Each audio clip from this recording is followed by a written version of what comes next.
Excellencies, ladies and gentlemen, dear friends, good evening. Bonsoir, bienvenue, welcome to you all. Thank you very much for your presence here at the University of Geneva, or in front of a computer or a screen if you're following this ceremony live on the internet.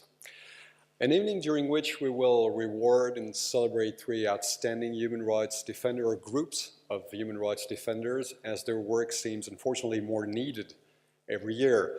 We have the privilege to have one of the nominees with us this evening. Unfortunately, the other 6 in total were banned from traveling. That's why we have those 6 empty chairs on stage this evening.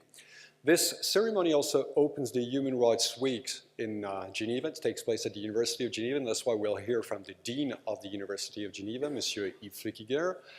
But to start first, one of the professors here at the University of Geneva, she also was the chair of the Martin Ennals Foundation, and also twice president of the Swiss Confederation. Please welcome Madame Micheline Calmiret. C'est à vous.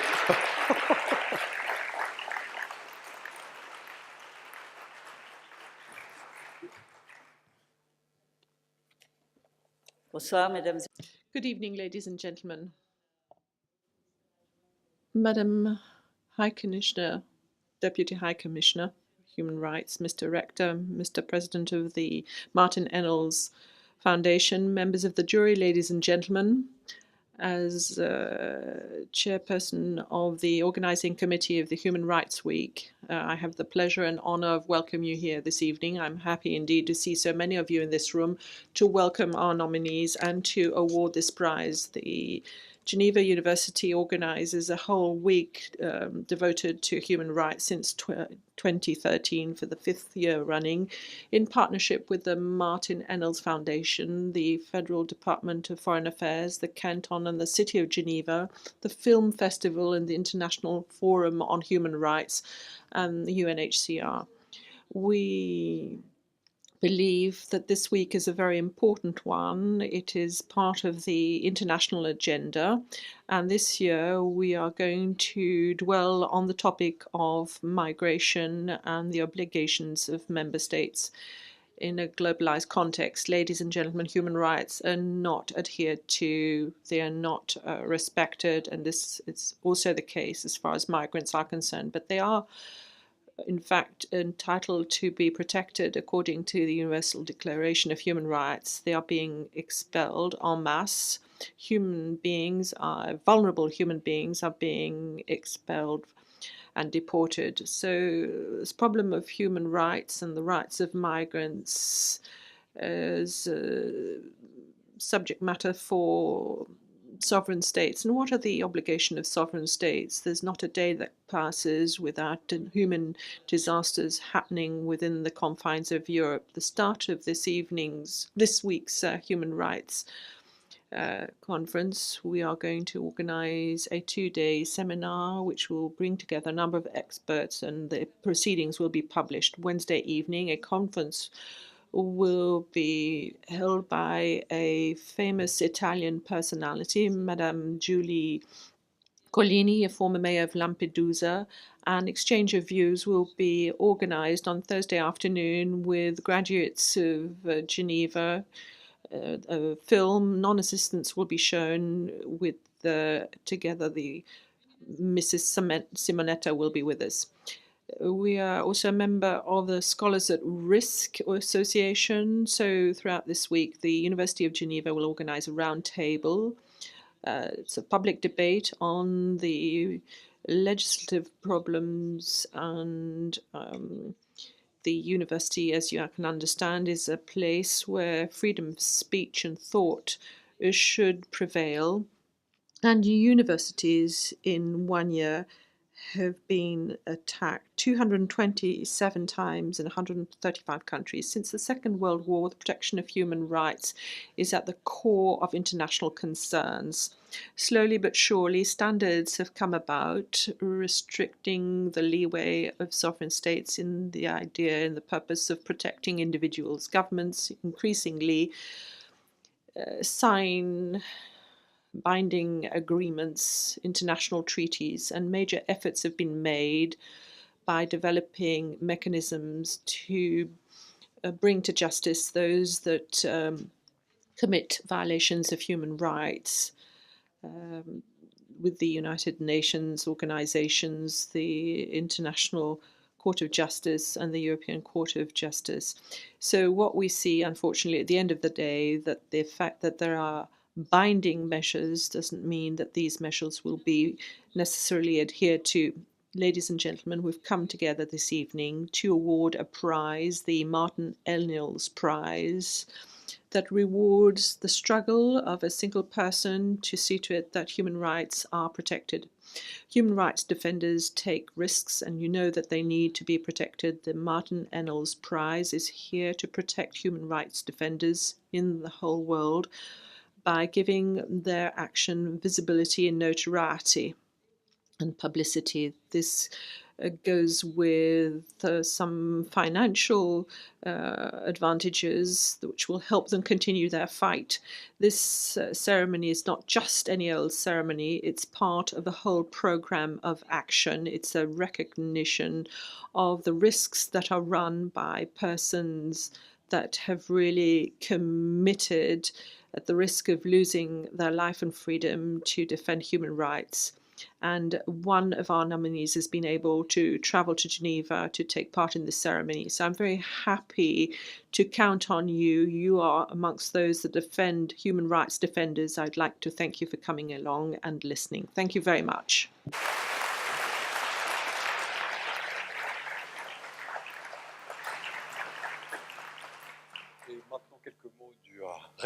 And now I give the floor to the rector of the University of Geneva, Mr. Flückiger.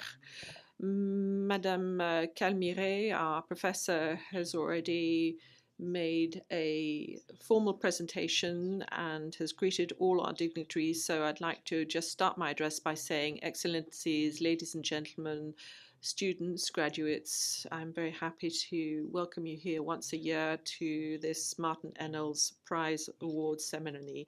As you know, Geneva has been always a city that has defended human rights, what Robert de Trappe called the spirit of Geneva, a mixture of Calvin and Dunant. It's a city of refuge and justice, a charity. It's become the host of international organizations, the city of the Geneva Accords. It remains, it always was, a symbol of peace, of dialogue and democracy. Its university, the University of Geneva, your university, is obviously full of all these principles, and it intends to make these principles a practical example of what needs to be done to defend human rights. We want to become a bastion against all forms of fanaticism and intolerance, and we need democracy and peace to be able to flourish and prosper. And we want to spread and disseminate the spirit of Geneva. And therefore, last year, we organized a program, Academic Horizons, which allows us to welcome refugee students in our canton.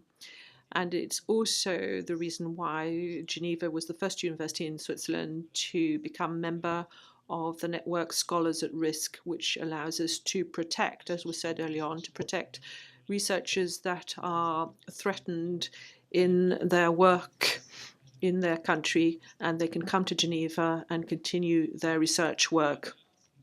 And it's also the reason why we welcomed the Interfaculty Centre on the Rights of the Child, and we support initiatives taken by our colleagues in the network InZone, which allows us to educate young refugees, for instance, in camps in Kenya.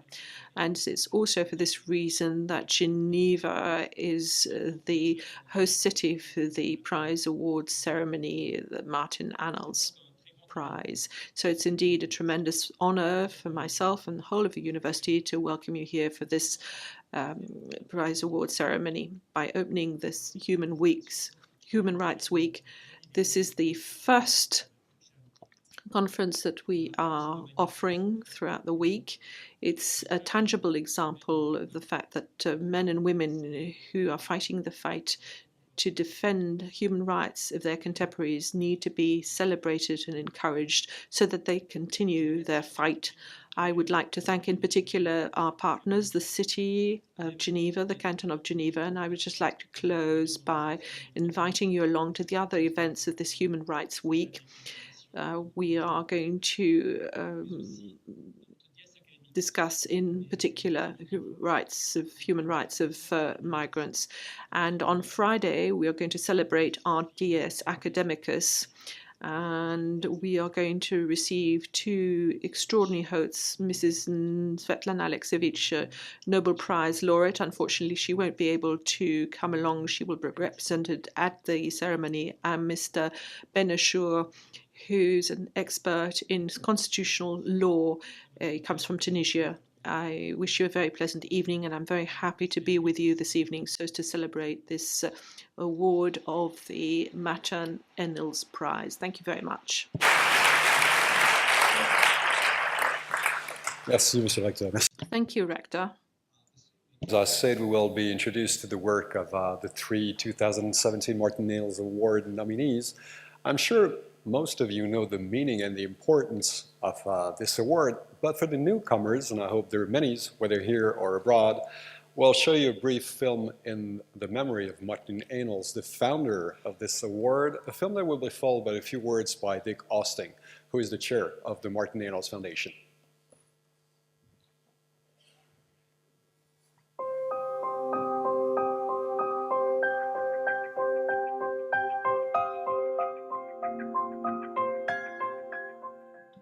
We criticize universally because human rights are universal, even if they're universally disregarded.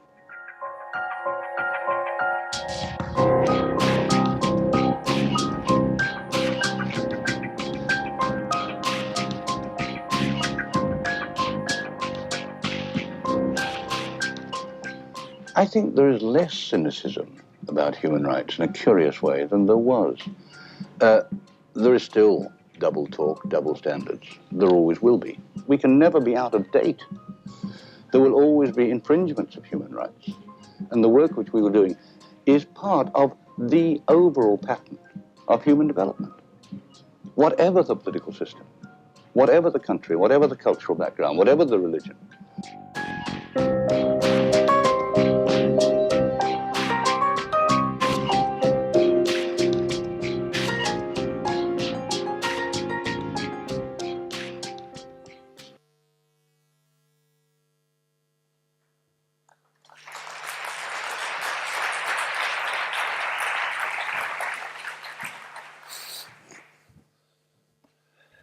Ladies and gentlemen, friends, today is a special day in more than one respect. 10 October is International Day Against the Death Penalty, a day of action which you will be able to join, if you haven't done so already, on the fringes of tonight's ceremony. But we are here tonight for a different reason, namely to recognize the work of three outstanding human rights defenders and groups. They have been selected by a jury of 10 human rights organizations from among many impressive nominees. In the end, we bring that down to only one laureate tonight, but that should not distract from the fact that each year there are three finalists who represent the best among human rights defenders around the world. Today, we honor all three, and we will continue to work with each of them to help support their case after today. The Martin Ennals Award exists to protect human rights defenders. They are people who fight for the rights of others, often at great personal risk. By raising their public profile, we want to show international solidarity and provide them with some protection.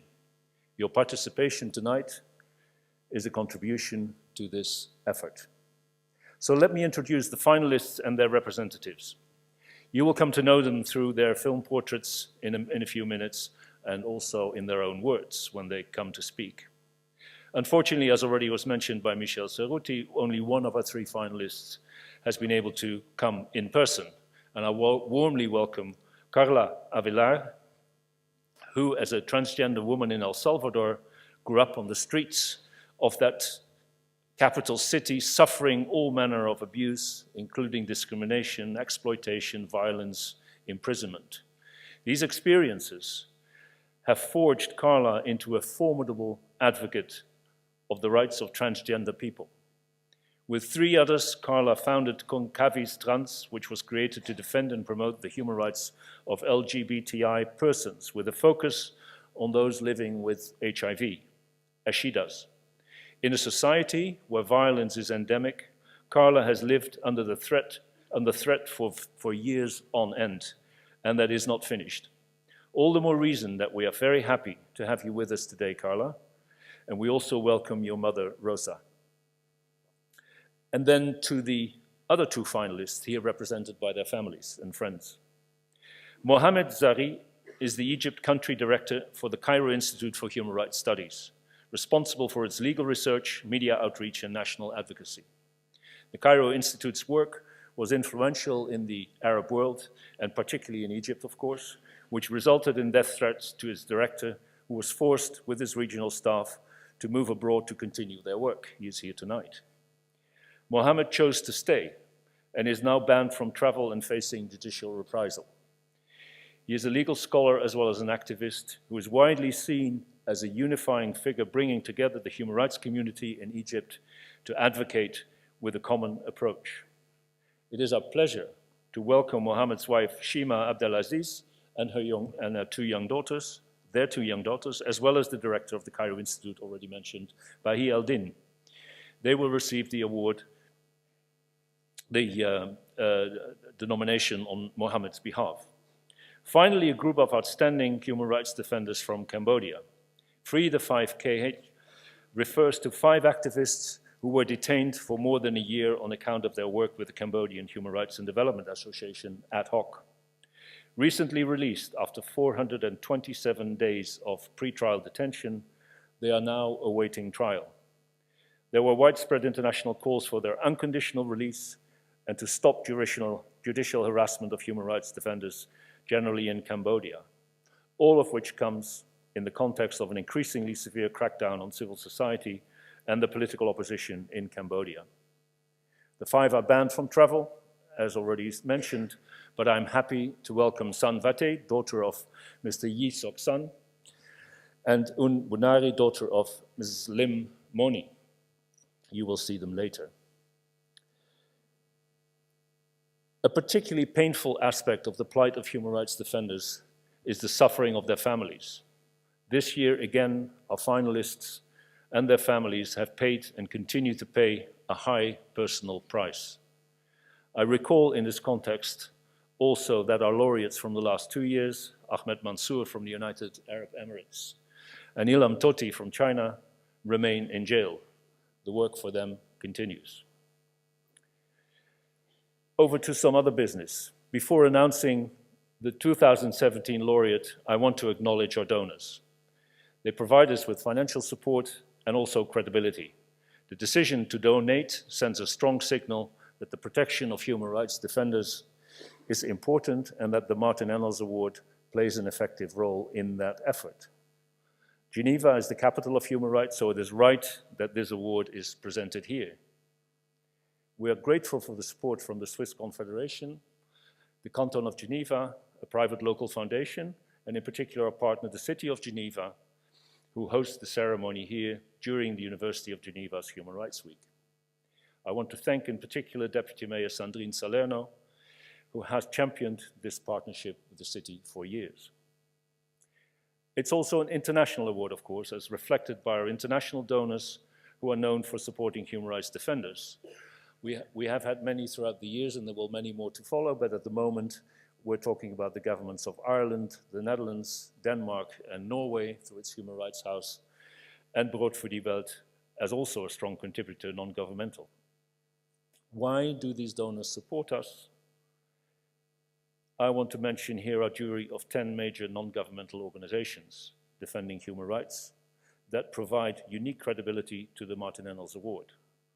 That credibility has provided real protection. And we know this because our previous laureates and finalists tell us so. You have seen their names up on the screen, but I do want to mention them just again.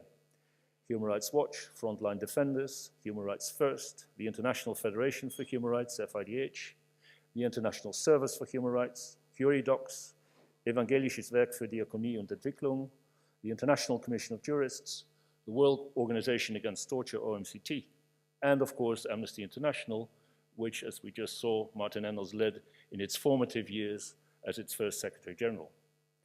Martin would have been 90 this year. As one of the dwindling generation of those who knew Martin and worked closely with him, I find it immensely gratifying that all of us are able to continue celebrating him in this way. I want to thank the jury for its work. It was not easy to choose the 3 finalists and even harder to designate a laureate from among them. Our 3 finalists were already informed yesterday. Now I am honored to make the public announcement, and I congratulate Mohammed Zari on being selected as the 2017 Martin Ennals laureate.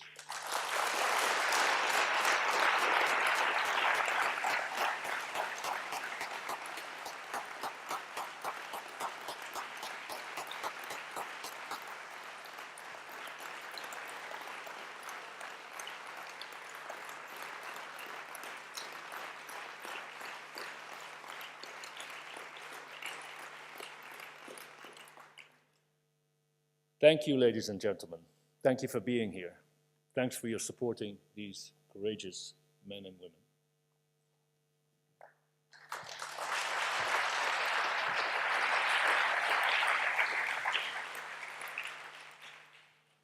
Thank you, Dick. Let me introduce you now one of the first finalists. They come from Cambodia, and they're known by the name Free the 5KH. Dick has already introduced you to some of their work. Let me add that their work is contributing to empower thousands of Cambodians today to actively defend their rights and seek justice. Here's a film to introduce you to their work. នៅពេលដែលគេចាប់ពួកយើងខ្ញុំមិនដែលគិតថាគេចាប់ពួកខ្ញុំទេយើងមិនដែលគិតថាយើងចង់បានអំណាចនឹងទី1ហើយយើងដើរបង្រៀនផ្សព្វផ្សាយឲ្យគាត់ស្គាល់ពីសិទ្ធិហ្នឹងគឺជាចំណុចសំខាន់ទី2វាដូចជារូបភាពនេះយើងបញ្យល់ពលរដ្ឋឲ្យគាត់យល់អំពីការស្វែងរកដំណោះស្រាយអញ្ចឹងពួកយើងនៅតែងតែឈរនៅខាងពួកគាត់ដែលក្រីក្រអញ្ចឹងអាត់ហុកមានគោលការណ៍មួយគឺឈរជានៅខាងប្រជាពលរដ្ឋដែលរងការរំលោភហើយជួយពួកគាត់ដូច្នេះការយើងជួយពួកគាត់នឹងមិនមែនមានន័យថាយើងប្រឆាំងនឹងរដ្ឋទេយើងចង់ជួយពួកគាត់ឲ្យពួកគាត់ទទួលបាននៅយុត្តិធម៌ដោយទទួលបាននៅការដោះស្រាយមួយដោយគាត់លែងភ័យខ្លាចមិនឲ្យគេគំរាមកំហែងដោះស្រាយដោយយុត្តិធម៌សម្រាប់ពួកគាត់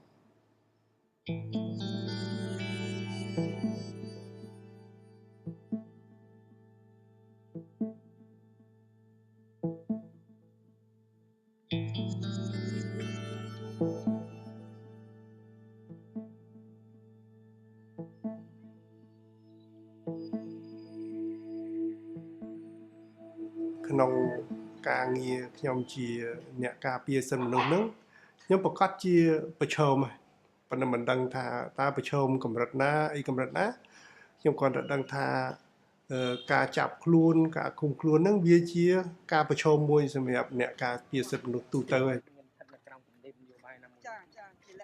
ខ្ញុំនឹងមនុស្សបំផ្លាញជាតិខ្ញុំនឹងជាភេរវករបំផ្លាញជីវិតមនុស្សបំផ្លាញ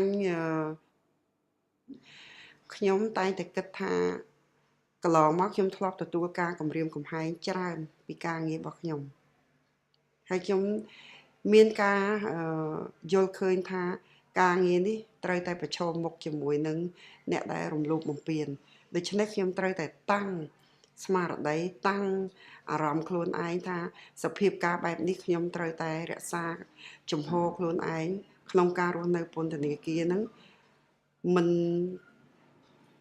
មានន័យថាមិនរួញរាខ្លាំងពេកទេដោយសារតែខ្ញុំគិតថាខ្ញុំបានធ្វើអំពើត្រឹមត្រូវពេលដែលខ្ញុំជាប់ពន្ធនាគារហ្នឹងគាត់ថាគ្រួសាររបស់ខ្ញុំគាត់មានផ្ទៃពោះចិត្តឆ្លងទន្លេអញ្ចឹងដល់ពេលដែលខ្ញុំជាប់បាន2ខែគាត់ឆ្លងទន្លេខ្ញុំគិតថាពីមុនគាត់មានការលំបាកខ្លាំងបាទពីដំបូងប៉ុន្តែឥឡូវគាត់នៅពេលតាមពិតនៅពេលដែលចាប់ខ្ញុំភ្លាមគាត់ពិបាកមែនទែនរហូតដល់ស្លាប់បាទគាត់ស្លាប់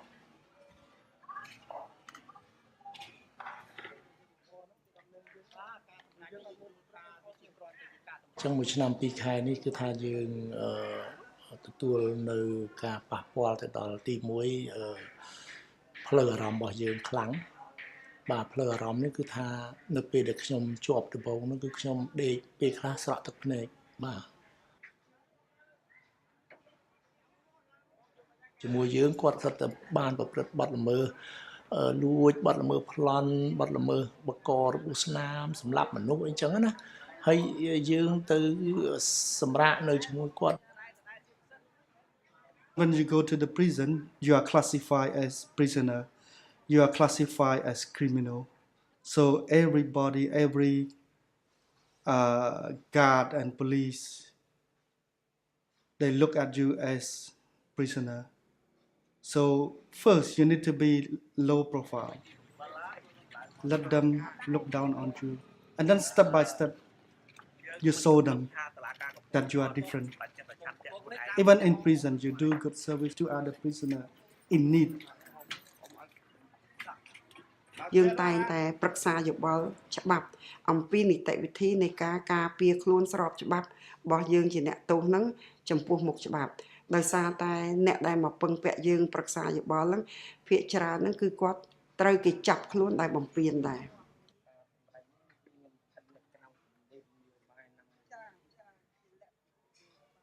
ជាប់ពន្ធនាគារហ្នឹងហាក់ដូចជាមានការទទួលស្គាល់ការគោរពទៅលើអ្នកដែលការពារសិទ្ធិមនុស្សអាហ្នឹងខ្ញុំគិតថាអ្នកដែលនៅក្នុងពន្ធនាគារទោះបីជាអ្នកនោះត្រូវបានគេចាប់ដាក់ពន្ធនាគារក្នុងបទល្មើសអីក៏ដោយក៏ប៉ុន្តែហាក់ដូចជាយល់ដឹងថាអ្វីខុសអ្វីត្រូវ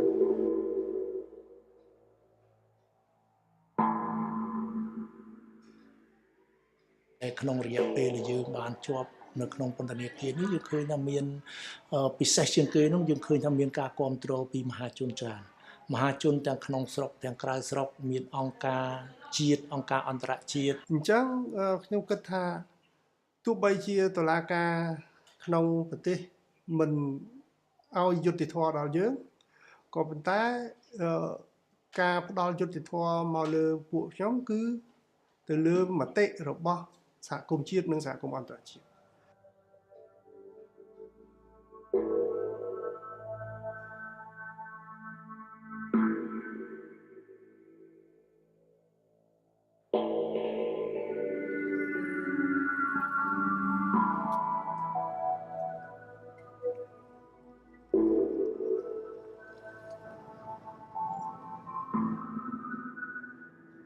អញ្ចឹងមនុស្សនឹងត្រូវដេកជាប់លើគ្នាអ្នកសម័យមើលថាដូចអីខ្ញុំតែងតែគ្រប់អង្គុយមើលពួកគេហ្នឹងដូចមនុស្សជាន់គ្នាស្លាប់ក្នុងសម័យកោះពេជ្រចឹង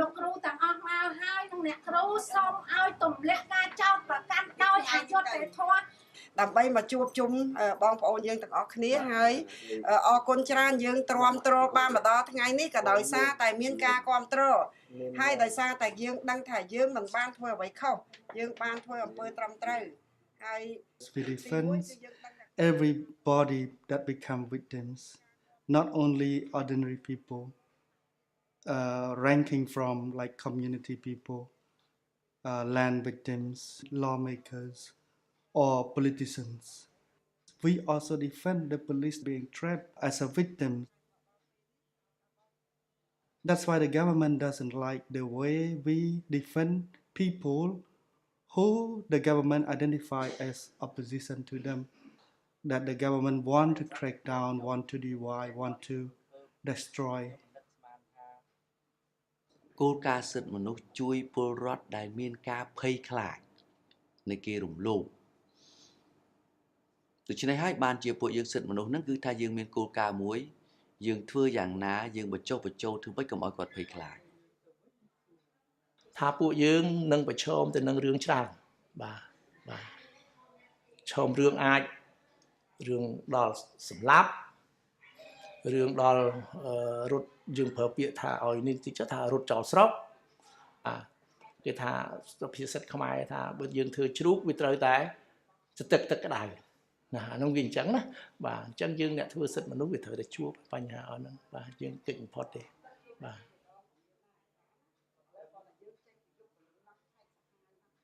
ខ្ញុំអាចមានស្ថានភាពប្រសើរមកដល់ថ្ងៃនេះមិនបាក់ទឹកចិត្តខ្លាំងដោយសារតែមានការគ្រប់គ្រងអំពីប្រជាជនពីជនរងគ្រោះដែលខ្ញុំធ្លាប់ជួយគេអំពីប្រជាជនទូទៅអំពីសហគមន៍ក៏ដូចជាខាងអន្តរជាតិនានាដែលធ្វើការគ្រប់គ្រង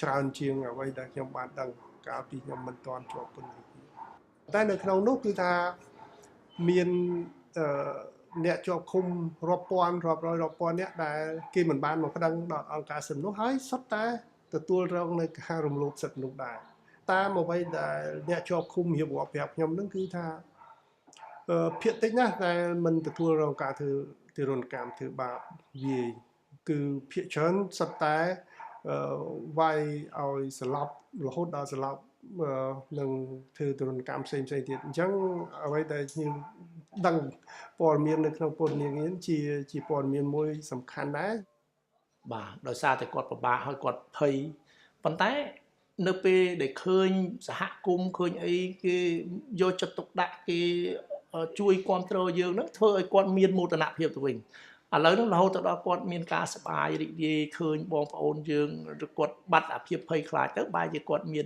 មោទនភាពថាគ្រួសារគាត់ធ្វើកិច្ចការងារសិទ្ធិមនុស្សនឹងមានតម្លៃ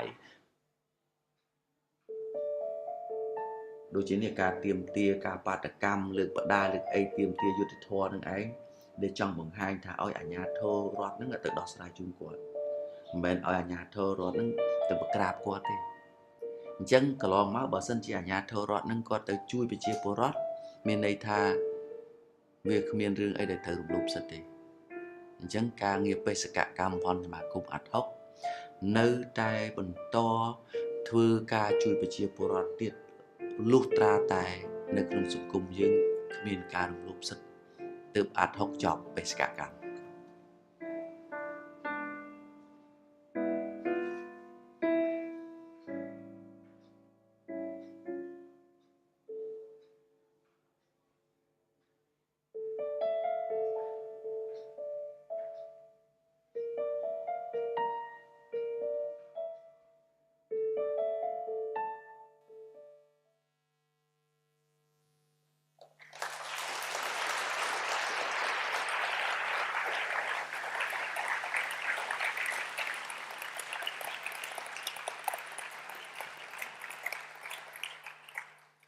As the 5 members of the group were not allowed, they were banned from traveling by the Cambodian authorities, Mrs. Sandrine Salerno, who's the deputy mayor of the city of Geneva, will now hand the award to Son Vate. She's Yili Soksan's daughter, and Bunari, who is Lim Moni's daughter. They will receive the award and speak on behalf of 3 to 5 KH. Please welcome them all three on stage.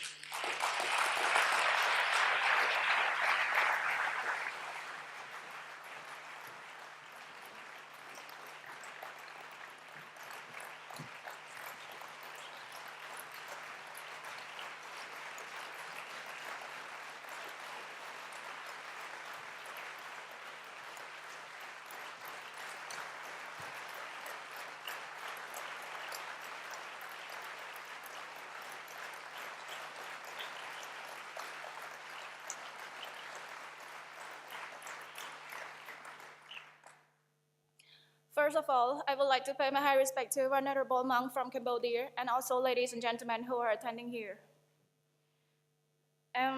My name is San Watanapatay, the daughter of Mr. Yi Sok-san, and the senior investigator of ad hoc, one of the 5 who was put behind bars for 427 days. Ladies and gentlemen, it was my great honor to be here and standing on the international stage after a very short time as witnesses in Cambodia under the human rights violation government. I am standing here on behalf of my father and the other 4, since they are under the judicial supervision of the court on June 29, 2017, and they are the obligation not to allow to go out from the Cambodia, and also they are under the pressure of the government of Cambodia. The day that the 5 were arrested, it was not only my family, but also the other 4 who will painfully suffer from the case, with both physically and emotionally from the unjust detention. We lost our father, our mother, and our whole happiness in family. Some children skip the school because they have to play a role as a parent.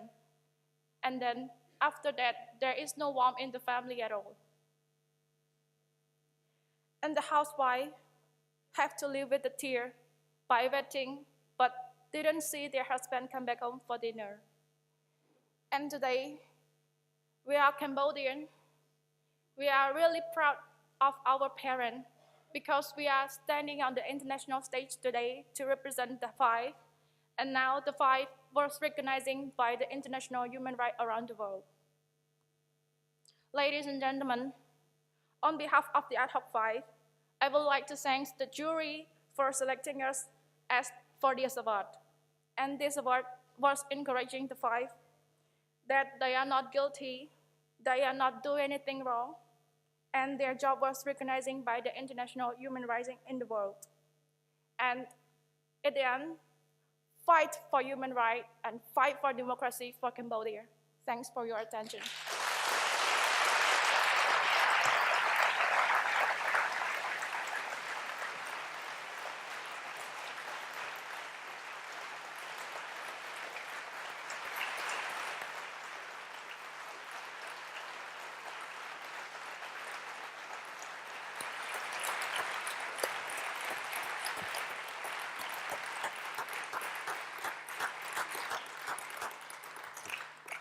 Thank you very much.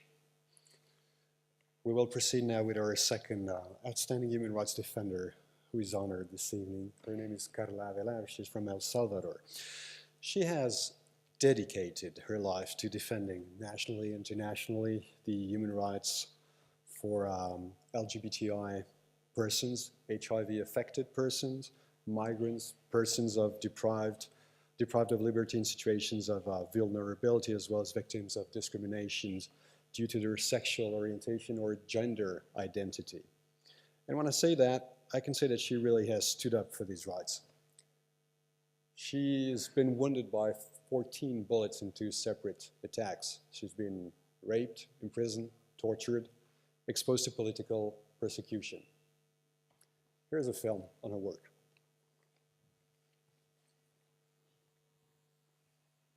Pasamos a El Salvador, donde hay alarma y preocupación en varios sectores de la población por el aumento de los crímenes contra homosexuales. Diversas organizaciones critican que las autoridades muestren desinterés ante esta situación. Salvador Castellanos nos trae reacciones de personas que se sienten víctimas de la intolerancia sexual.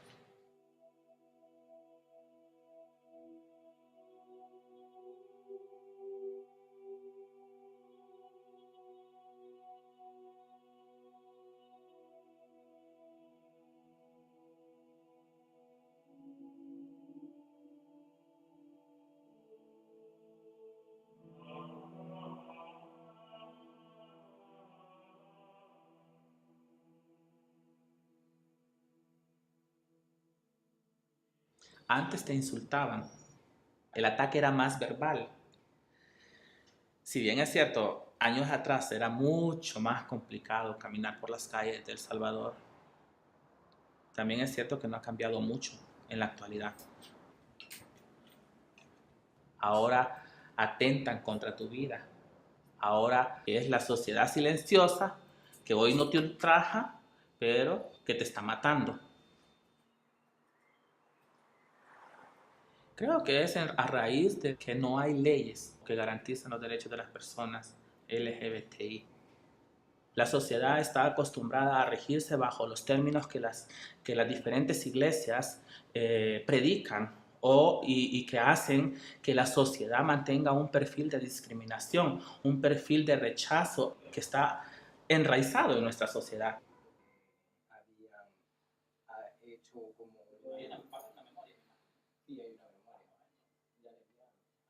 A temprana edad, pues, empecé a identificarme como una chica y no como un chico, ¿verdad? Y el temor de que mi familia se diera cuenta de que yo no era una persona, en teoría, normal, ¿verdad?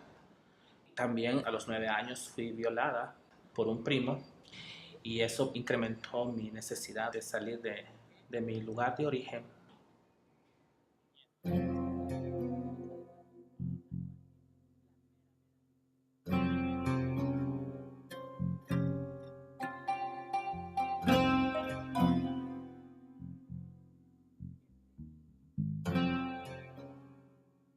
Fue un cambio radical, ¿verdad? No tenía dónde vivir, no tenía nada. Conocí el trabajo sexual y me expuso a situaciones de violencia. Hubieron personas que atentaron en contra de mi vida, ¿verdad? Por el simple hecho de ser una persona trans, ¿verdad? Que en ese momento ni yo misma siquiera lo sabía. Una de las cosas más duras que marcó mi vida fue cuando me mandaron a un centro penitenciario. Que las autoridades del lugar supieran que me estaban violando, que me estaban torturando y que no hicieran nada. En mi caso, tuve que salir de mi país porque la violencia que tenía era un familiar, que todavía la tengo. Fui maltratada, incluso fui usada sexualmente por unos federales. También tuve que tener yo misma un cambio. También tuve que pasar por un proceso de reparación, de sanación conmigo misma antes de yo poder brindar un servicio. Antes de yo ser empática con la situación de violencia, con la situación de vulnerabilidad, con la situación de hambre, con la situación de rechazo que puede estar pasando una compañera en este momento. Yo ya lo viví y sé lo que duele, pero también sé por dónde irte para superarlo.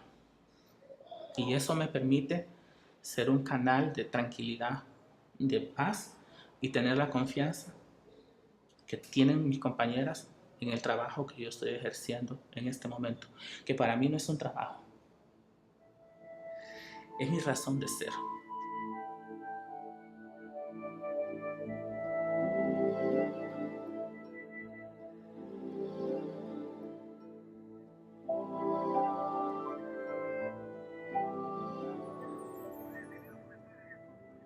Hace 30 años fui obligada a irme de mi hogar, dejando atrás mi familia, a volver hoy al lugar de donde me fui.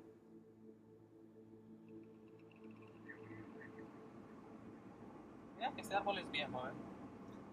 Bueno, todo esto sí me acuerdo ya, pero no conozco a la gente que vivía acá, ¿verdad? Solo pasaba.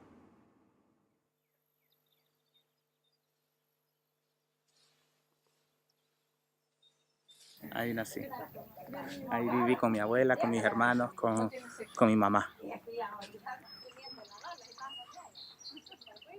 Dios mío, mire usted tanto tiempo uno, ¿usted qué se va a acordar uno? ¿Ya no me conocía? No, nada. ¿No? Es mi tía. Sí, es su Sí, tía. de que le dije, no te va a conocer, le dije. Sí, no. Ya, villita. ¿Y ahí quién vive ahora? Ay. Ajá, porque ahí era la otra casa suya, va, tía. Sí, ahí don Paco está ahorita, como es de don Calín, la casa. Pero de mi primo también.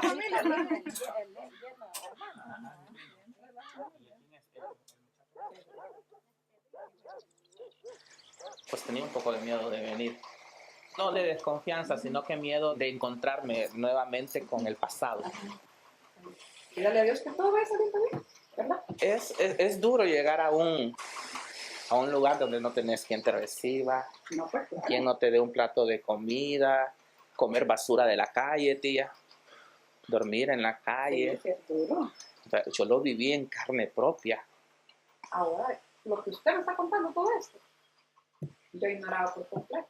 Por eso digo, hubo un factor muy grande que me hirió y me hizo daño. Y yo estoy consciente también que yo no fui la hija ideal para mi mamá. ¿Ah? ¿Cree que no es? No, yo todito lo que usted me está contando, ciertas cosas las sabía, porque su mamá me contaba, pero digamos lo más sencillo quizás, Claro. pero lo más duro así. He terminado aceptando y perdonando a mi familia por el daño que me hicieron. Porque de querer o no, yo los extraño a todos y cada uno de ellos. La situación, las circunstancias me obligó a crecer lejos de ellos. Pero nunca me olvidé de ellos. Esa es la verdad. Hoy en día que ha llegado al extremo, pues, de que algunos miembros de mi familia me han pedido perdón por el daño que me hicieron. Pero también ellos lo reconocen que fue por la falta de información. Entonces eso como que los obligó y los cerró. Ya no puede retroceder. ¿Y Vamos para adelante. qué tan lejos está de aquí? Yo no me acuerdo ya, Rancho Luna, ¿dónde está Martina enterrada? ¿De parte? Eso, o sea, está lejos, ¿verdad? No, tan lejos como de acá, hasta allá. ¿Verdad que sí?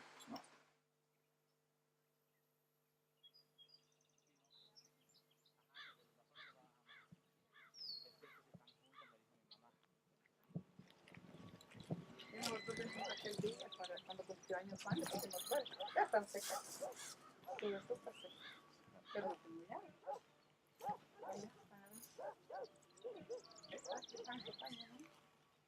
¿Cómo le dice el nombre de ella?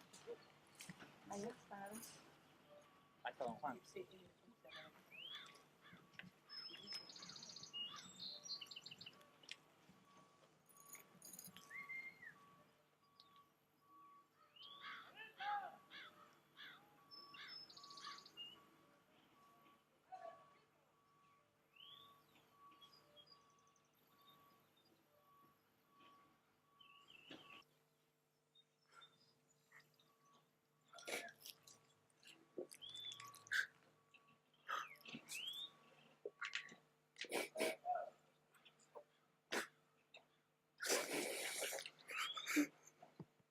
Cuánto te extraño, tía. Usted no sabe cuánto yo sufrí cuando ella me fue.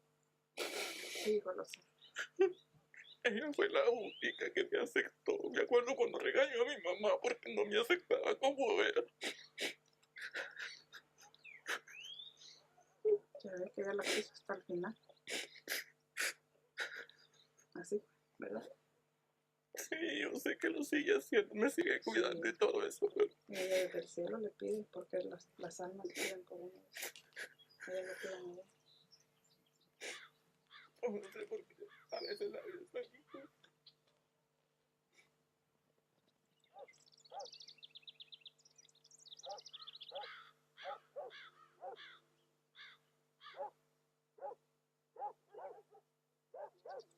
Toda esta situación alimentó un dolor que se volvió una virtud. Descubrí a una Carla más fuerte, a una Carla que ni yo misma conocía. Creo que soy una mujer en toda la extensión de la palabra.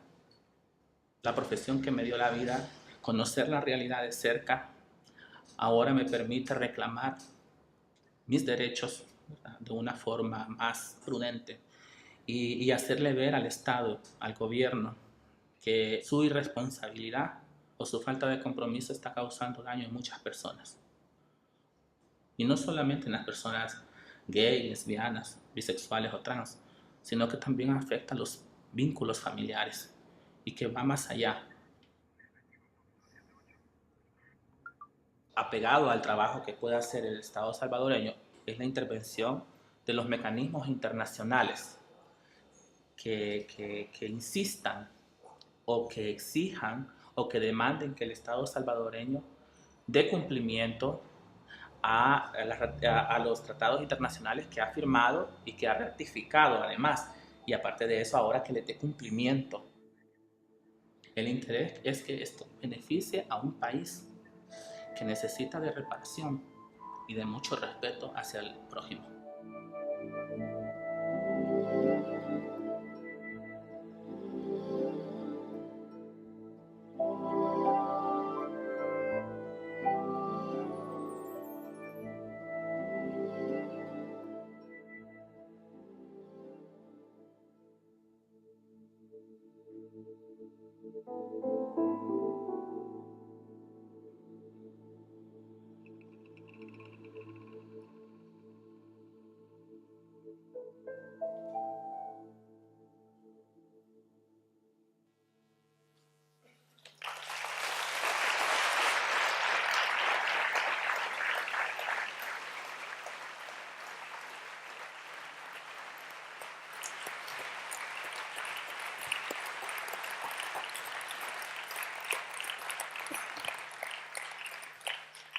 And now to give Ms. Carla Avalar her award, as she is with us, fortunately, this evening, I will ask her and Mr. Michel Forsti, UN Special Rapporteur on Human Rights Defenders, to please both come on stage.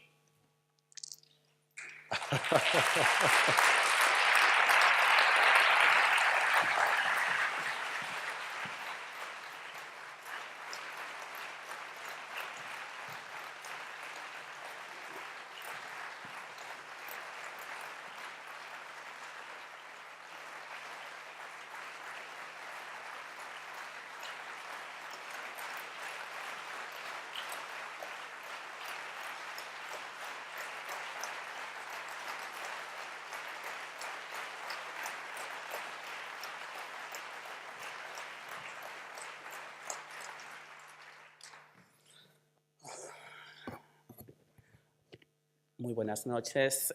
Agradecer a todos. Good evening.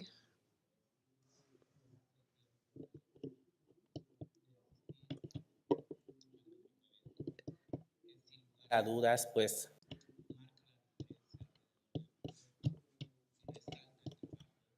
que realizamos cada uno de los derechos humanos, algunos con oportunidades y otros con mínimas oportunidades y con muy pocos recursos. Hacemos lo que podemos para defender y para reclamar nuestros derechos. So we are doing what we can to defend human rights. So, dear guests,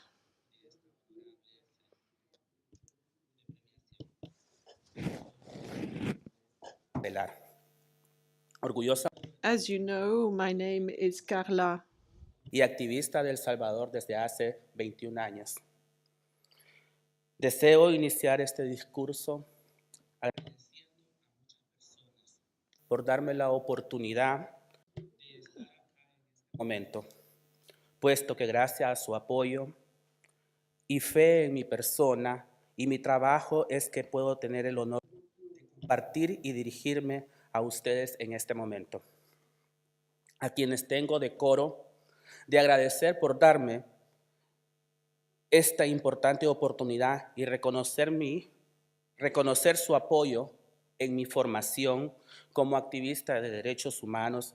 Quiero dirigirme de manera muy especial a mi madre, Rosa Angélica Avelar Ávila, y a mi abuela Agustina de Jesús Avelar, admirables mujeres que me heredaron mis principios y valores y quienes han sido el pilar fundamental y principal en mi vida y mayor fortaleza e inspiración, así como un modelo de superación personal día a día. Sin su enorme apoyo y amor y comprensión, todo este trabajo no hubiese podido ser realizado por mi persona, jamás. Agradezco también a mi familia por demostrar su amor hacia mi persona, reflejo de un cambio genuino de voluntad para conocer acerca de las poblaciones LGBTI, educarse, sensibilizarse, poco a poco, hasta aceptar y respetar mi identidad de mujer transgénero que soy. También de manera especial, quiero agradecer a toda la población LGBTI que ha creído, confiado y apostado en mi trabajo como defensora de derechos humanos. No puedo dejar de mencionar a quienes no creyeron en mí, quienes siempre me desafiaron, confianza y superar mis propias metas. Sepan que sus pensamientos y postura crítica me sirvieron de ayuda para forjar mis capacidades y mi carácter, y por ello les estoy ampliamente agradecida. La población LGBTI, como parte de mi vida, como parte de la vida social salvadoreña, debe tener determinación, fuerza, perseverancia para dinamizar los cambios sociales, socioeconómicos y culturales necesarios para romper con el círculo de violencia y la discriminación por razones de orientación sexual e identidad de género, identidad y expresión de género. El primer paso para ello es reconocerse como ciudadanas y ciudadanos con iguales derechos y valor y dignidad que cualquier otra persona, con virtudes y defectos, con sentimientos y necesidades. El siguiente paso es la lucha colectiva como pueblo que demanda ardientemente por reconocimiento, por reparación, por protección y un cese a la violencia y a la represión que se enmarcan en las distintas sociedades heterosexistas y patriarcales del mundo. Agradezco a los y las activistas que me han acompañado en esta lucha, tanto en el pasado como en la actualidad. Y aprovecho este espacio para hacer un atento y un enérgico llamado a las nuevas generaciones y a empoderarse, prepararse de forma profesional y levantarse para defender sus derechos. Hago un firme llamado a los líderes políticos a nivel nacional e internacional para que actúen por la garantía de los derechos humanos y para todos y para todas, en igualdad de condiciones, tal y como lo dicta la Declaración Universal de Derechos Humanos. De igual manera, hago un llamado intensivo a nivel mundial a los mecanismos internacionales de derechos humanos para que recomienden, monitoreen y sancionen a los estados miembros de la OEA que no atiendan las reiteradas denuncias por agresiones contra la comunidad LGBTI en sus respectivos países. Los agresores deben de juzgarse, sin importar que pertenezcan a la sociedad civil, a organismos de gobierno, al sector religioso o a cualquier otro sector.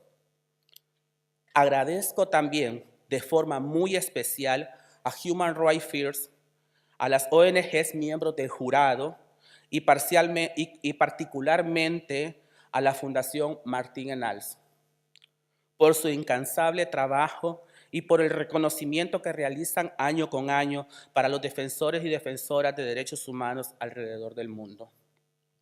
Asimismo, extiendo un llamado enérgico y eufórico a los estados y a los gobiernos de todo el mundo para que se reconozca, apoye, proteja y legitimice la lucha incansable que realizamos los defensores y defensoras de derechos humanos en el mundo, y que estos trabajen en coordinación para un mundo más justo con los más marginados y excluidos de la sociedad, entre estos las personas LGBTI.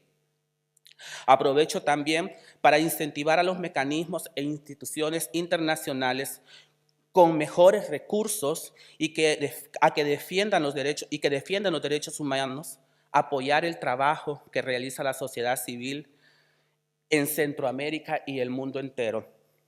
la cual muchas veces realiza con muy poco o nulo apoyo de los estados su trabajo de defensoría de derechos humanos y en condiciones de riesgo y de vulnerabilidad. Me solidarizo con todas mis compañeras y compañeros defensores de derechos humanos alrededor del mundo y les insto a que sigamos luchando juntos por alcanzar la paz, consolidando democracia genuina con estados laicos, transparentes, que respeten la naturaleza de la vida humana en todas sus expresiones y que promuevan una sociedad civil progresista. Este discurso lo doy en memoria de más de 600 personas LGBTI que han sido asesinadas en mi país con lujo de barbarie desde 1993 a la fecha. Y todos estos 600 asesinatos se encuentran en total impunidad porque mi Estado se niega a reconocer la identidad o las orientaciones diferentes a las heterosexuales. Merci beaucoup.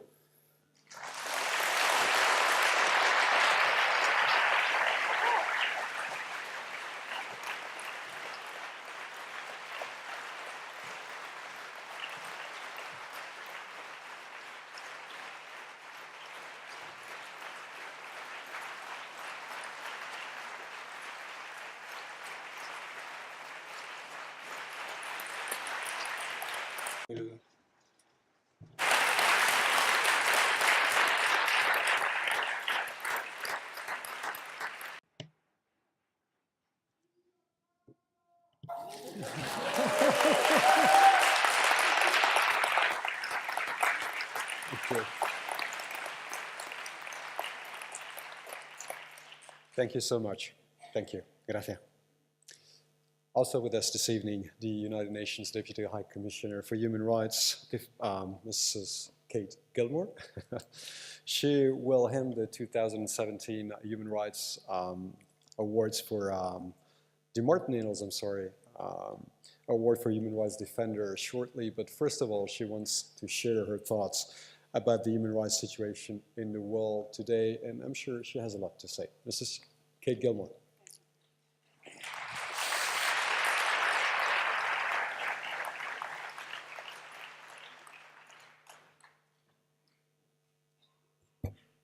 Good evening. On behalf of the High Commissioner for Human Rights, currently in Libya, Zaid Rad Al Hussein, and my colleagues here from the UN Human Rights Office, we want to thank very much and congratulate the Martin Ennals Award Committee and Foundation, the City of Geneva, and the University of Geneva as well, for this wonderful occasion. Excellencies, friends, colleagues, surely there can be no greater privilege than this, that we can gather together freely, safely, in comfort, as we do tonight, exercising our human rights to recognize the exercise of human rights, in recognition, affirmation, celebration of those who day in, day out, defend the very DNA of our dignity, of our identities, of our common humanity, who defend indivisible, universal, inalienable, fundamental human rights. You know, the power and the consequence of this human rights defense and the pressing need that we have for its exercise globally, and the longing, the hunger for the imprint of its impact, it can be measured through a variety of calculus, of course, but there's no metric more boldly revealing of the contribution that human rights defenders make than the taking of the measure of the brutal force, the pernicious persecution, the ruthless repression to which today, in so many places, under the weight of so many regimes, so many defenders of human rights are subjected today. If their voices don't matter, if their activism doesn't make a difference, if their courage counts for nothing, then why do those who hold just so much power seek so definitively the silence of those who have so little? By such repression is revealed perversely and with great cruelty the global and humanising stature of the human rights advance that these human rights defenders so bravely seek. And around the world, in pattern and trend, we are bearing witness to these suppressions of free expression, to policies aimed at destroying dissenting voices, to attacks against public scrutiny, to manipulation of public opinion and electoral polls. We see the malevolent benefit that unchecked power craves from its interference with the independences of the media, the judiciary, the police, the parliament, twisting and distorting these state-building institutions, tools and methodologies that protect our freedoms into wicked weapons to prevent them. So that, defenders of women's rights, the rights of LGBTQI people, of land rights for Indigenous people, for the rights of minorities, so that these defenders can be met with arbitrary arrest, can be held incommunicado detention, can be subjected to ill treatment and torture, to be disappeared, to be assassinated, so that governments' unchecked powers may inflate under wind of nationalist fictional claims that monoracial origins guide the formation of a country and set the sovereignty of borders.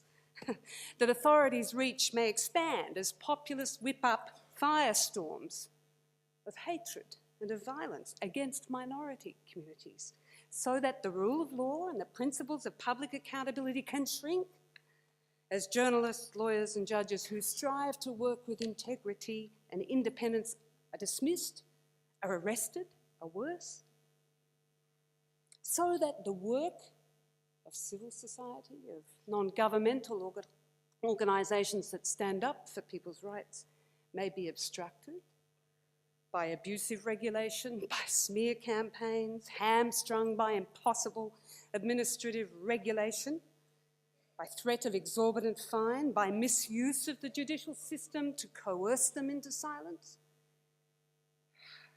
You know, these elaborate, they're dense, they're expansive, they're expensive means by which the suppression of the human rights defender is sought also reveal to us just how afraid is power of their power, of the power of scrutiny, just how limited and reluctant is privilege's capability to justify itself to those who have no privilege, of how power that is rooted in deceit, bigotry and hate flourishes in places deprived of the sanitizing light that shines only through and because of the work of human rights defenders.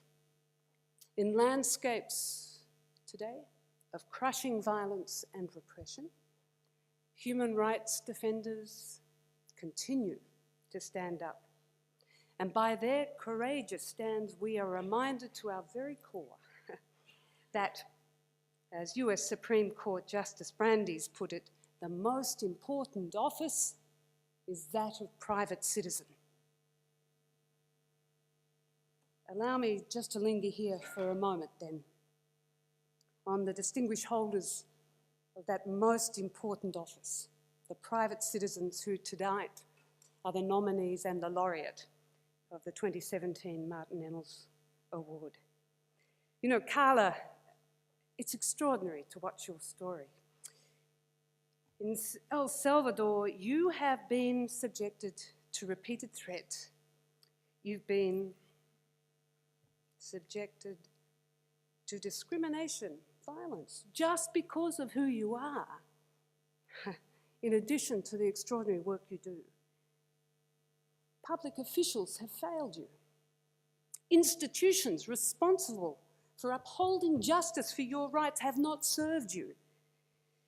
Still, with immense courage, you have mobilized support for the rights of people of all forms of identity, for the rights of the LGBTQI community, for the rights of women, for people affected by HIV, for migrants, for people deprived of their liberty. As a UN Human Rights Office, we're immensely proud to work with you. And we trust this moment is for the government of El Salvador a turning point, an opportunity to revise, enhance, improve protection of all human rights defenders, and particularly for the rights of the LGBTQI community. Now let me come to your parents and their friends. In the context of Cambodia, the leadership your parents and their friends are providing is extraordinary. It's an example to us all. We know they've been charged unjustly. We understand that although they've been detained arbitrarily for more than a year and are still under charges that are punishable for 5 to 10 years of imprisonment, we understand that these alleged offences pertain to their human rights work, to the provision of legitimate advice, to the reimbursement of food and transport costs, to support for a woman allegedly linked to the Cambodian opposition leader who himself was arrested last month. These wonderful leaders, your parents and their friends, you know, they have an extraordinary history of supporting victims of human rights violations, including women subjected to domestic violence, victims of human trafficking, people deprived of their land rights. We celebrate their leadership. And with national elections looming in Cambodia and an increasingly intimidating atmosphere for people who oppose the government or seek to adopt independent views, it's essential that we as an international community stand with the people of Cambodia and stand beside your parents and their friends. And so to come to our laureate, if I might, your wonderful husband and father of your most gorgeous children, whose affection for chocolate chip cookies is something to behold.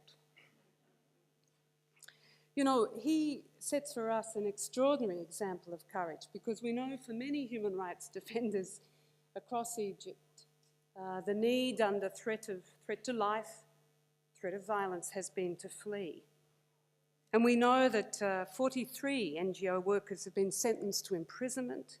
Several international NGOs have been forced to shut down. And along with at least 37 other activists and staff members, your extraordinary husband is facing criminal investigation as part of a foreign funding case accusing human rights NGOs and defenders of the terrible crime of receiving funding from abroad.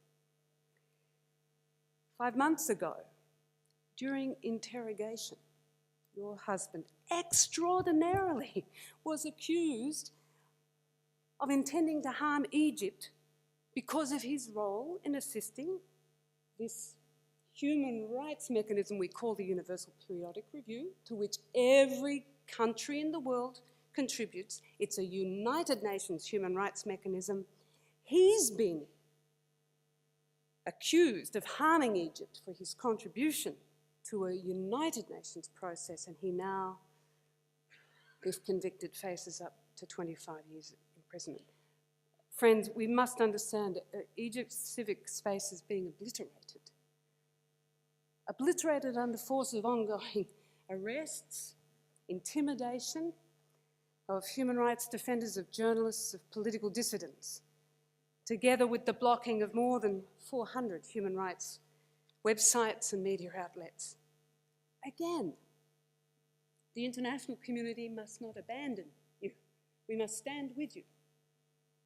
We must notice, document, monitor, denounce, and hold Egypt to the promises it's freely made, to be one of the best examples of human rights. Nobody coerced Egypt to that agreement. As we celebrate your extraordinary contribution and the wonders of the example of our laureate, I think it's important that we recall the ancient roots of their courageous demands for justice and for fairness, for rights. You know, from the moment we as human beings emerged from evolution's primordial soup, when that very first swamp was drained,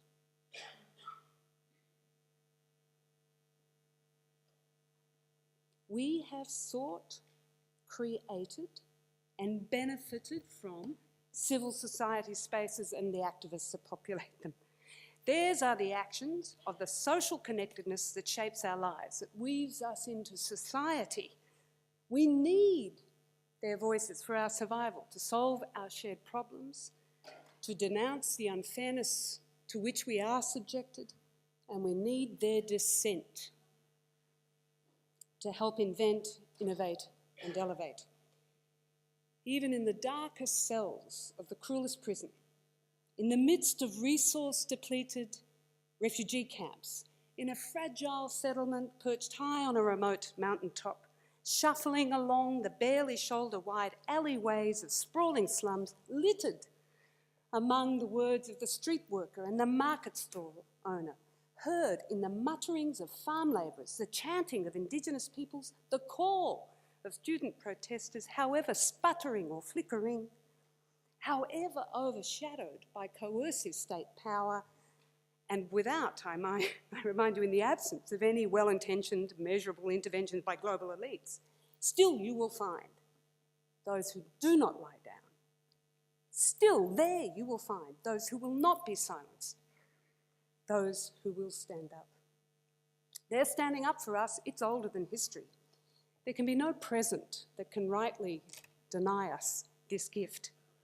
We may stand, and indeed we should, at the horror of how world leaders abuse their power. But let us stand too in awe of how defenders use their relative powerlessness.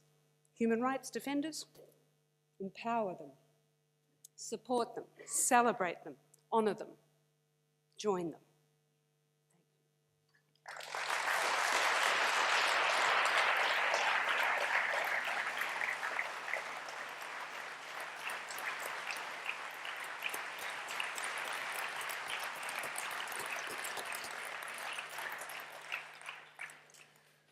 Thank you, Mrs. Gilmore.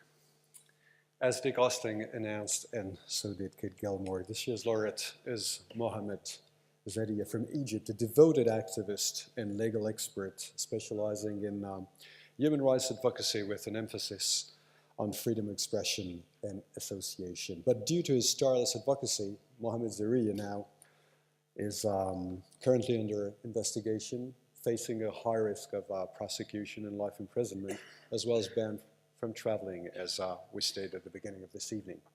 But I was told that he's following us, which is a good sign, and hopefully we'll get a chance to hear from him after this film to let you know about his work.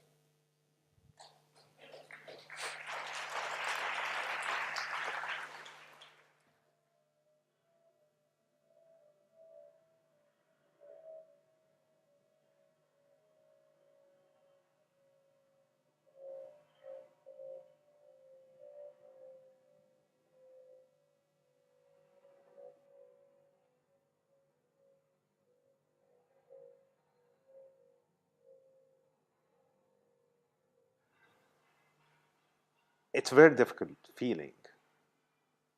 Try to hide where I'm going on my kids. Trying to to make my mom feel that everything will be fine. And I know that I'm lying, that everything will not be fine. I don't know if I'm arrested tomorrow. what my wife will tell my kids, and does she will have the courage to tell them that I'm arrested?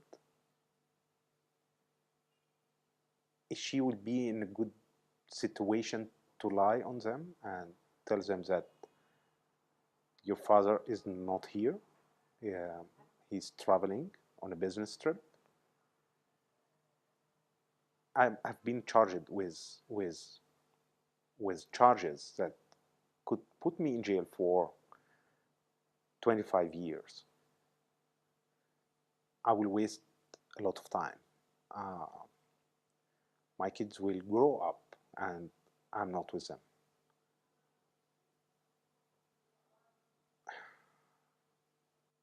So I'm concerned about all of this. There are so many things in my head, and there are so many questions that I don't want to answer, and I try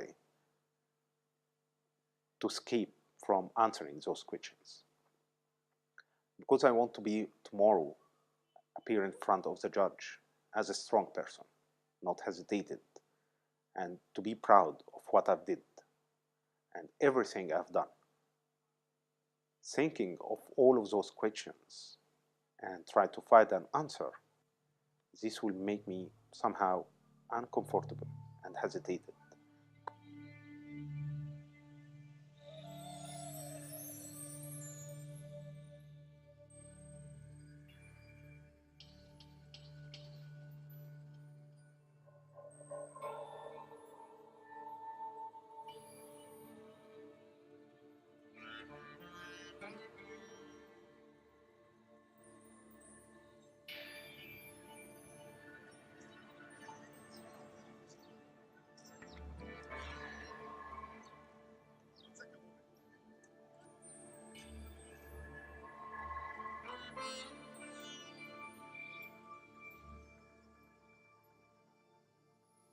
One of the evidence against me was writing the Universal Periodic Review report in 2014.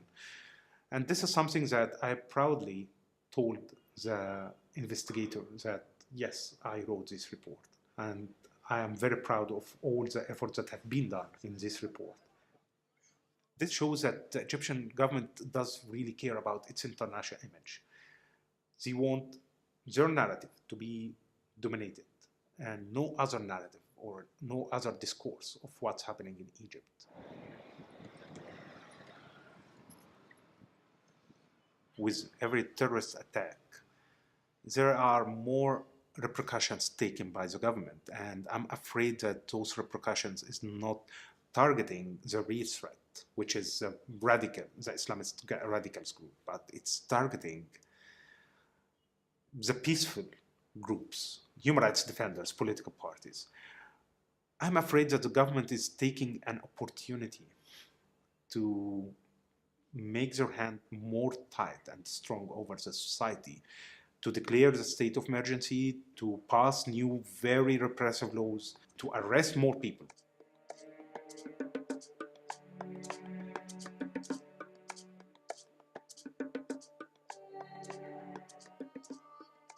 Egypt has been seen as a cornerstone in the stability in the region, but actually it is not. This regime are fueling radicalization in the country, providing the Islamist radical groups more soldiers by preventing justice, by preventing equality, by closing all the civic spaces.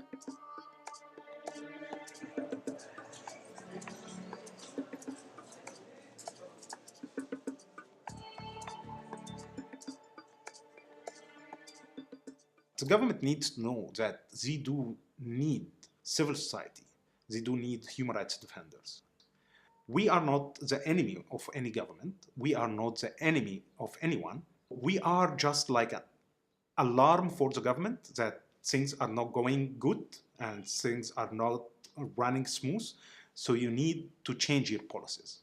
The most important thing is not the military or the security solution, but it's justice, respecting human rights, gives the people another alternative than the radicals have.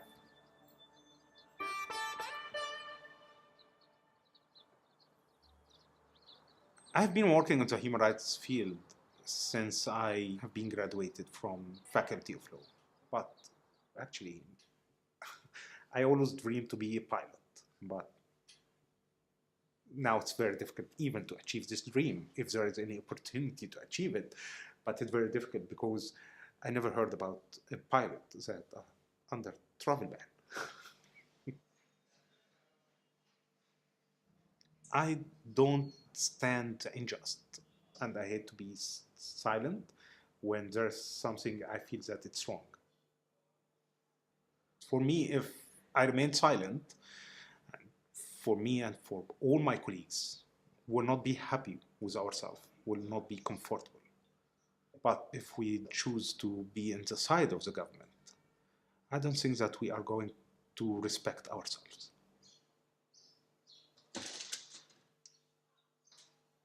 I know from the very beginning when I started to work in the human rights field under a totalitarian regime like Mubarak, that in the end of this path, there is a consequence. There will be some kind of price. We are going to spend a good amount of our lives in prison.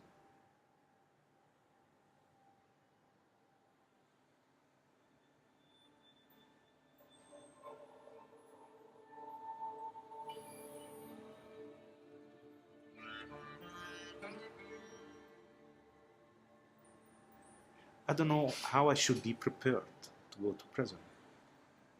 But actually, everyone except me should be prepared not to let this happen.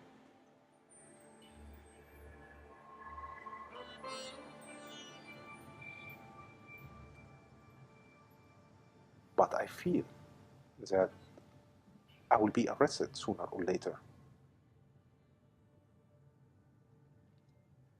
I never ever thought of leaving the country because it's better for me to fight more here in Egypt in order to get a better life. The success that we are achieving, it's in very, very difficult circumstances. So although all the circumstances around you is not encouraging, but this is something that gives us a reason why we should continue. Seeing a lot of young generation talking about the universality of human rights and talking about the right to know, the flow of information, freedom of association, freedom of assembly. There is a lot of solidarity from different groups, from political parties, from human rights organizations, from public figures.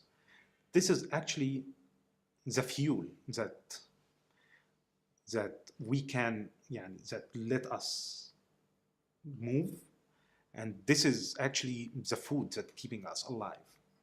And even if we know very well that we will not have a happy ending, and most probably this will be something dramatic, but at least we will be very proud of what was achieved and what was achieved by the human rights movement in Egypt since 1984 till now.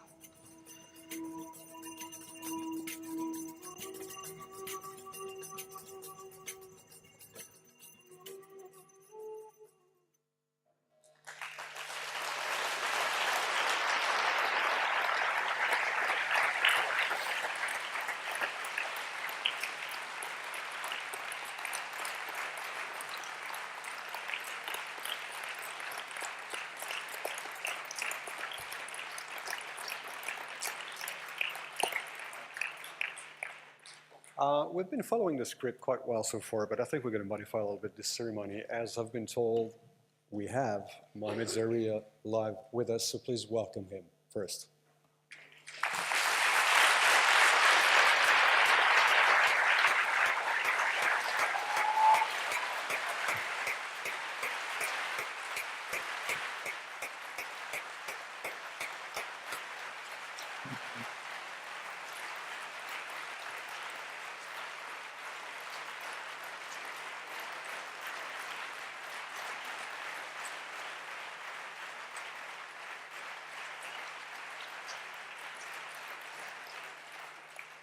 Then I will still ask Mrs. Kate Gilmore to please kindly come back on stage, as well as your wife, Mrs. Shima Abdulaziz. She will receive the award in your name, and then we'll improvise. We'll see who speaks. Please.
Thank you.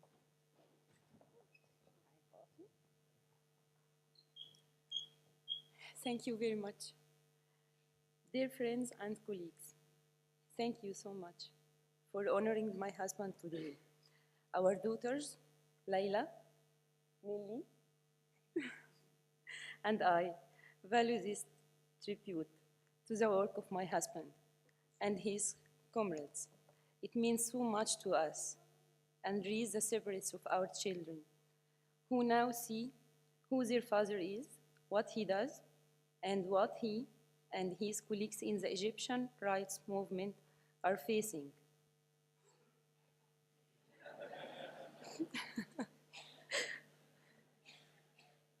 This is the image that will remain fixed in their minds and can be erased by the media summer campaigns. When Muhammad was interrogated, we lied to our daughters, telling them that we were going somewhere for Papa's work. Stop playing. I didn't know what I would tell them if I came back without him. They know he is banned from travel. As our youngest Nelly says, Papa can't travel because the government told him not to get on a plane again. But now I can face them if, and I hope not, Muhammad is arrested. I will tell them that their father, along with his brave comrades, are paying the price for their bravery, and that they are not forgotten by the world. Thank you for your support, and I hope this support for my husband and his comrades continues. Thank you very much.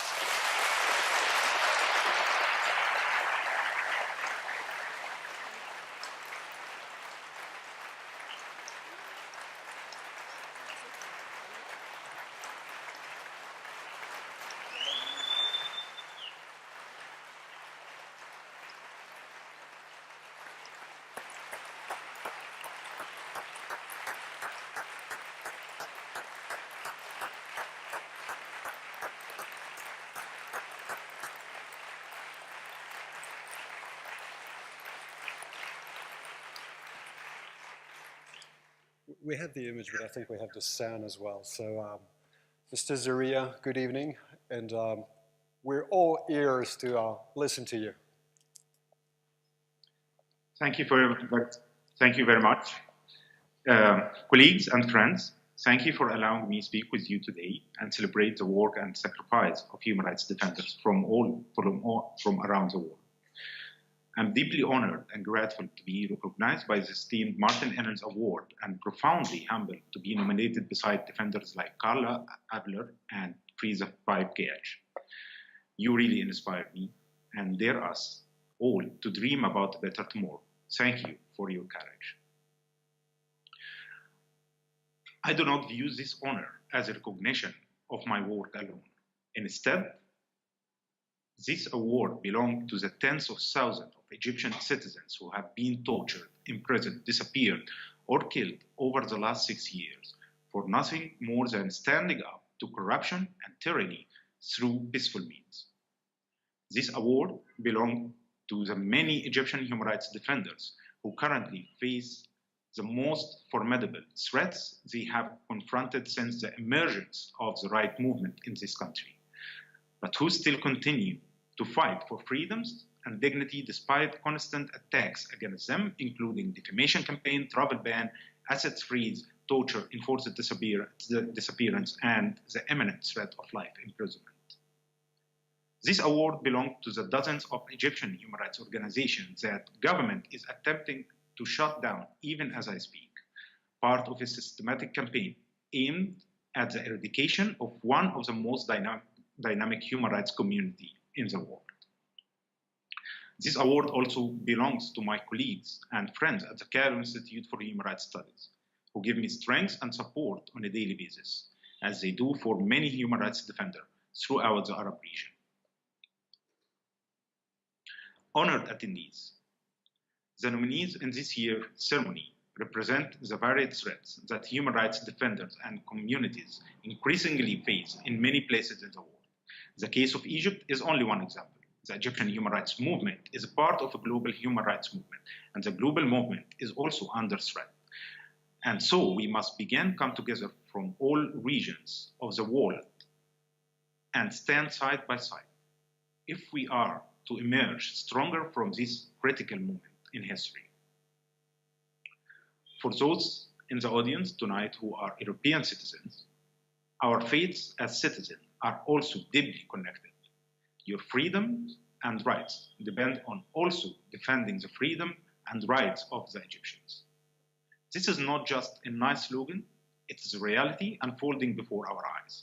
Amnesty International recently warned of a threat of a permanent state of emergency forming in Europe, and we have all seen the steady rise of popular support for hate-driven politics. Those are only the shadow of what could be. The recent events in Europe have in large part been driven by events in the Arab region. The collapse of a state held together by brutal force instead of democratic legitimacy, followed by mass exodus of desperate refugees and the extremist violence nurtured by governments that do not allow peaceful dissent and in turn give birth to large-scale terrorist organizations that export the horrific violence across borders. Yet, European policymakers continue to provide only lip service to the importance of democracy and rights in my region while clamoring to sell weapons and make profitable deals from a very narrow set of invested interests. By doing so, they not only betray the democratic values they have pledged to uphold, but also pave the way for the loss of your own liberty. I urge you all to demand your governments take courageous action to end this self-destructive pattern before it's too late, not just for people you may never met, but for your own family and friends. In Egypt, as in many places, we must struggle not only to end human rights abuses, but also to resist the normalization of these abuses and acceptance of them as a routine part of a daily life. I remember the first time an Egyptian court issued its judgment sentencing 529 people to death. My phone rang incessantly with journalists' requests to comment. A month later, when another mass death sentence was issued for an even larger number of defendants, I received no call. I realized then human rights travesty can become ordinary, something people will adjust to in time. My fears were confirmed when another 188 people were later sentenced to death, and then another 110 people, and no one paid attention. General Sisi, now president, assumed public office in Egypt determined the summit of any public life or civic action, blocking every outlet of expression, whether for his opponents, independent voice, or even those who disapproved of his policies in silence. This he considered the surest way to prevent a repeat of the 2011 uprising, demanding democratic rule, and basic dignity. He has not learned the true lesson of Gaddafi or Assad. Libya continues to suffer from the negative consequences of Gaddafi's rule, while Assad rules over the ashes of a destroyed Syria, a state that has killed more than 1 million of its own citizens. Egypt faces undeniable security challenges. Terrorist attacks are not longer limited to Sinai, but have reached Cairo, Alexandria, and other provinces. But this doesn't not seem to bother the Egyptian state. In fact, it provides an excuse to pass repressive laws in the name of combating terrorism. For example, the new highly repressive NGO law that in effect outlaws independent civil society organization was passed after bombing of church in Tanta and another in Alexandria. The Egyptian state has proven to be quite capable in using intelligence and spy technologies that later supplied by many democracies. Yet, it does not primarily deploy these capacities to capture terrorists or protect security patrols in Sinai. It instead used them, for example, to target and arrest members of LGBTIQ community.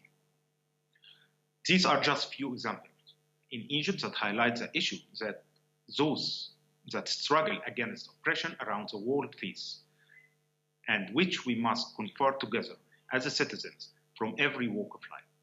Thank you very much once again for this honor, and I look forward to work with all of you for a better tomorrow. Thank you very much.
Thank you so much for your words. Thank you so much for your work, for your example. Wishing you the best of evening. Thank you very much, Mr. Zeria. Thank you.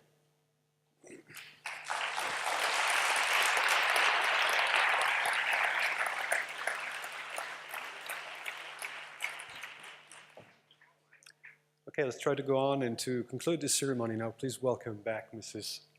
Sandrine Salerno. She's emotional. I can tell we all are, actually. She's the deputy mayor of the city of Geneva, and she's been working hard over the years to make this ceremony possible.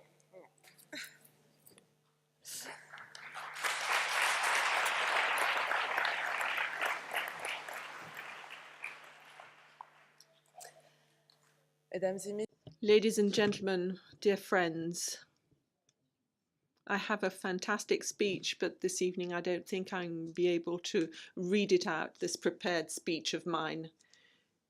It's quite complicated to close the ceremony, but I'll start by thanking all those who've worked very hard for this ceremony to take place. Our friend Carla, thank you for having come to Geneva to continue this essential fight that's so important in Switzerland as well. And in Geneva, it's not only a fight that's ongoing in El Salvador, it's also ongoing here. The right of everybody to have their own gender identity. I'd also like to thank those who represent the defenders from Cambodia of human rights. Thank you, madam, for having come along from Egypt. I'd written to the Egyptian embassy to allow him to travel, but this request was turned down. It's a complicated ceremony, especially this year round, because at the end of the day, we'd really like to have all human rights defenders, all those who were nominated, all those who are going to receive a commendation or a prize be with us. And it's not the first time round that a number of people haven't been able to leave their respective countries. So I feel emotional, I feel sad, because for us it's so easy to catch a train or travel by plane, and it's a fundamental right, and for others it's extremely complicated. So I always have mixed feelings at a ceremony like this one, but it's a very important one. And I think that all of you that are in this room, I'm sure you share the same conviction that everywhere in the world, men and women have this inner strength, which is so incredible, that allows them to fight fundamental fights, not only fundamental human rights in their country, but fundamental human rights that are also our fundamental human rights. So their fight is just as essential for us in Geneva, whereas in fact we live a relatively easy life compared to what they have to contend with. So these men and women who are really exceptional, who have families, extraordinary families who support them, who stand shoulder to shoulder with them, whether we're talking about Carla's family, your wife, your personal commitment, and this affects naturally all the family, all the members of the family, all your close circle of friends, and you also can imagine what this entails in terms of family commitment when you decide to travel down this path, which is a very important path, because as I just said, our dignity, the dignity of men and women to enjoy fundamental human rights and to live in countries with rule of law or democratic countries is absolutely essential. So thank you all, thank you, your friends, your families, your parents. I would also like to thank all the associations that support the Martin Ennals Prize. Mr. Austin mentioned the 10 non-governmental organizations who throughout the year work very hard not only to award this prize but to maintain their network to support men and women in the field, men and women who are defending human rights in the field. It's very often very complicated, very difficult, very hard to have to select a nominee and a winner. And I'd also like to thank the members of the jury, the representatives of the University of Geneva, Mrs. Calmire, Rector, Mr. Flukiger, and the UNHCR Deputy Secretary General. Thank you for coming to this evening ceremony. We are very fortunate in Geneva. We are the host of many international organizations and many NGOs that take perhaps some years to add a single word in a treaty, and a lot of people think that this is a lot of work for not a great achievement. So a single word, even if it sounds a very simple task, sometimes leads to tremendous consequences in the field, has fantastic implications. So we're very proud to host these organizations in Geneva and in New York, these organizations that help us move ahead with legislation, with international law, and helps us to be able to live in peace with one another. Thank you for coming along this evening. That's also very important. We need members of civil society in Geneva as well. We need men and women who are motivated, who are ready to cast a critical eye on decisions made by governments which govern our countries. And it's because united we stand. We are remaining alert, and we're happy to help the world move forward, thanks to all these people in Geneva, in El Salvador, in Egypt, and in Cambodia, that human rights will be defended. Thank you very, very much indeed for having come along this evening. Thank you.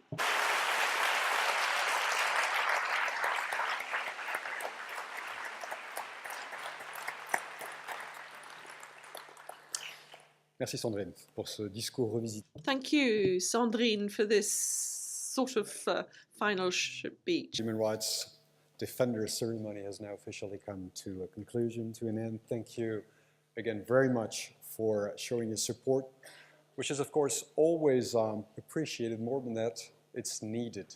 It's needed on an everyday basis because of course, as you all know, defending the human rights is an everyday fight, and it's a fight also in Switzerland. Let's keep that in mind. So once again, merci infiniment de votre présence. Thank you to you. Thank you for all of us. Upstairs, you're all kindly welcome to join it, to participate. And if you're watching on the internet, you're more than welcome to have a drink whenever or wherever you are to honor our laureates this evening. Thank you very much. Bye-bye now.